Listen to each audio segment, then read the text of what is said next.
আসসালামু আলাইকুম গাইস, আপনারা কেমন আছেন? চলে আসলাম আরেকটা নতুন ভিডিও নিয়ে। তো মশলা বানাবো, ভাবলাম আপনাদের সাথে একটু শেয়ার করি। মশলার ভিডিও কিন্তু আমার দেওয়া আছে ইউটিউবে, পেজেও দেওয়া আছে। তারপর ভাবলাম আপনাদের সাথে একবার শেয়ার করি। তো মশলা শেষ হয়ে গেছে, ভাবলাম গুঁড়া করব, সেই জন্য দেখাই। তো এখানে আমি নিয়ে নিছি ছোট এলাচ, বড় এলাচ, জয়ফল, জ্যোতিক, লবঙ্গ, সাদা গোলমরিচ, কালো গোলমরিচ, তেজপাতা, জিরা, মৌরি, রাঁধুনি, ধনিয়া। তো সব কিছু নিয়ে তেজপাতা নিছি, ছোট ছোট করে কেটে দিছি। আর সব কিছু নিয়ে এইভাবে মশলাটাকে হালকা করে একটু চুলায় ভেজে তারপরে আপনারা এটা ব্লেন্ডারে গুঁড়া করতে পারেন অথবা পাটায়ও করতে পারেন।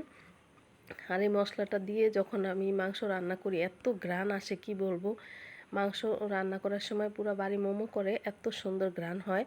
আর যারা খায় তো সবাই তো খুবই প্রশংসা করে। আপনি এইভাবে রান্না করে দেখবেন মশলা বানিয়ে, আপনার অনেক প্রশংসা করবে সবাই খেয়ে।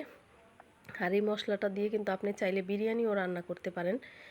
এত মজা হয়, কি বলবো। আপনি সাথে শুধু একটু গোলাপ জল অ্যাড করে নেবেন, তাহলেই হবে, আর কিছু লাগবে না। এত মজা হয় বিরিয়ানি। আমি তো মাঝে মধ্যে যখন বিরিয়ানি মানে রেডিমেড মশলাটা শেষ হয়ে যায় তখন এই মশলাটা দিয়ে রান্না করি, খুবই মজা হয়। আর ভিডিওটা যদি ভালো লাগে আপনাদের, তাহলে শেয়ার করে দিবেন, লাইক দিবেন, সাবস্ক্রাইব দিবেন।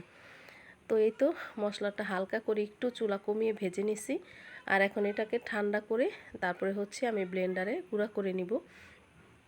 আর এই যে এখন কিন্তু সিজন চেঞ্জ হয়েছে, সবার ঠান্ডা, ঘরে ঘরে ঠান্ডা, জ্বর। আমার কিন্তু প্রচণ্ড ঠান্ডা লাগছে, জ্বর, গলাটা একদম বসা বসা অবস্থা, নাক দিয়ে পানি পড়তেছে।